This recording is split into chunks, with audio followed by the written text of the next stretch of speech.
Yun mga man, katatapos lang natin tumakbo ng 5K. Di ko alam kung nakikita nyo yung snow sa likod o kaya dito. Ewan ko lang kung nakikita nyo, pero nag-i-snow mga man. Maganda pag nag-snow ng ganitong panahon lang. Parang ano, mga -5, mga -2, okay lang na mag-snow mga man. Pero pag nag-snow ng mga -15, -10, yun ang di ko ayaw mga man. Yun ang pangit dito pag nag-15 tapos nag-snow. Kawawa ka talaga sa daan.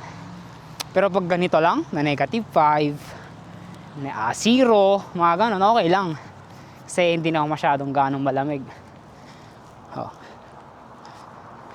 Tamang lakad lang. Tamang lakad lang. Tapos, pahinga ako konti. Pagkadating ko sa apartment. Ayun yan yung apartment. Doon.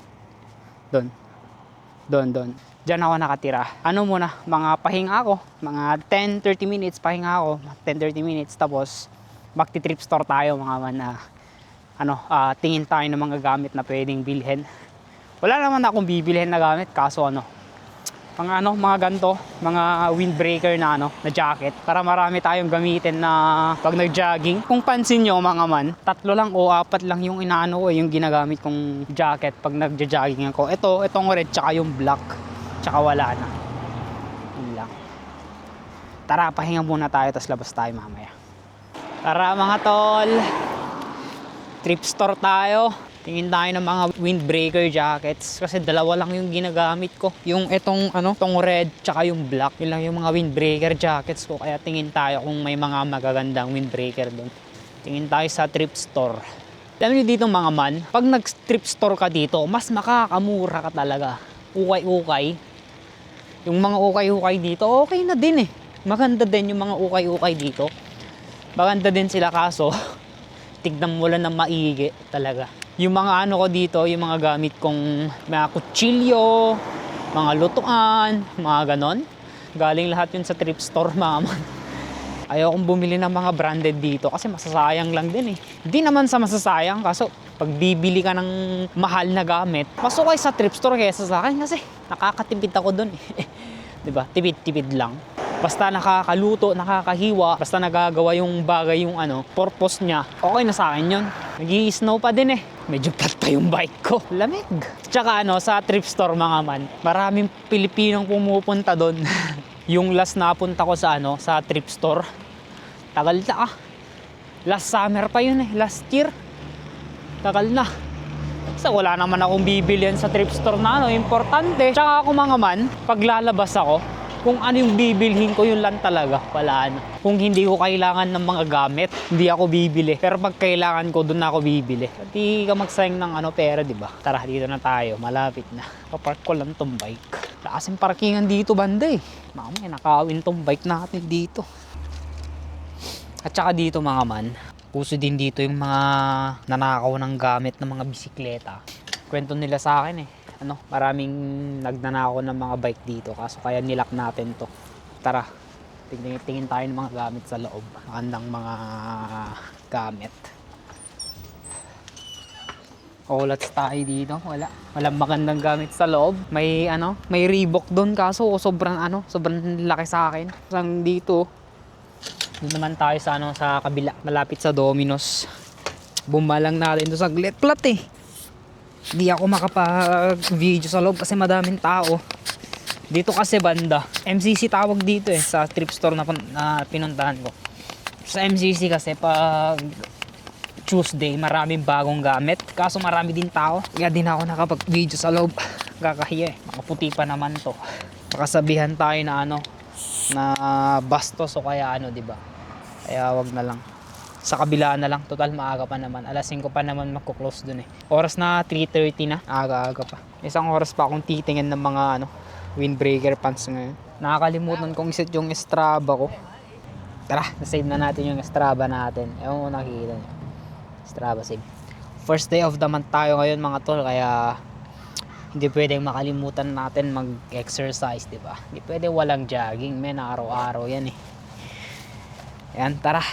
Move tayo sa sa next location natin. Imbes na nabombahan, nag-disbombar man. Bakit na flat? Ano ba yan? Ang pangit lang neto pag flat na talaga to. Running flat ko na to pa uwi, men. Pag na-flat pa to, uuwi na talaga ako. Tsaka ilang beses ko na tong binulganize. Sana di na ma-flat. Ewan ko eh. Biglang na-flat. Tignan mo, dagdagan pa natin yung hangin. Kaya meron tayong bomba, men.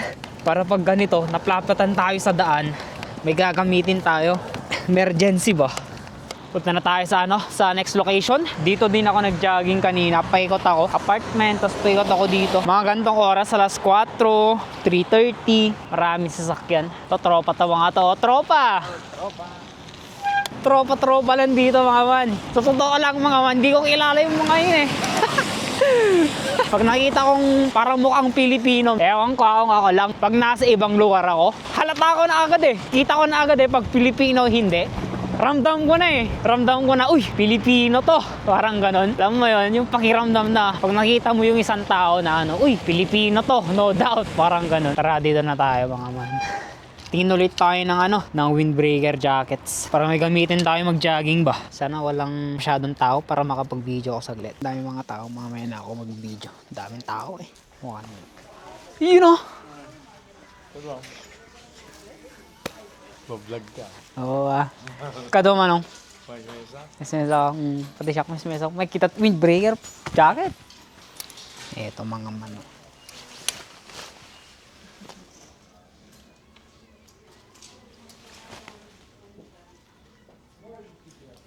One down. Ito puffer jacket oh. Isa lang nakita natin mga man. Ito lang Try natin to. Suot natin sa loob. Tara.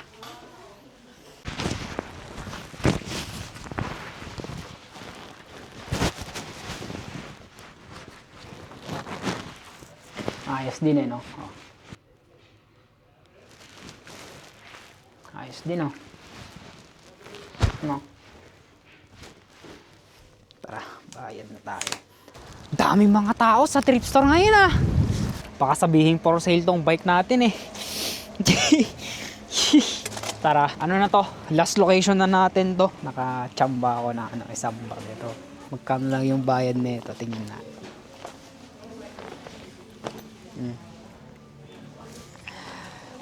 50 cents lang bayad niyan man. Chamba na tayo dito. Kaso may pangalan siya eh. Ito. Alea Klassen. Ewan ko kung sino yung tao na yan. Pero tatanggalin ko yan. Yun. Mission complete na tayo. Isa lang yung natin. Isa lang yung nakuhang windbreaker jacket. Isa lang. Tsaka isang bag. Natsambahan natin yung bag. 50 cents lang yun. Adidas. Kapal ng snow mga man, ewan ko kung nakikita nyo, kapal, grabe. Late na rin alas 5 na rin, di pa ako nakapagluto, pa akong kakainin doon sa apartment. Last ng snow.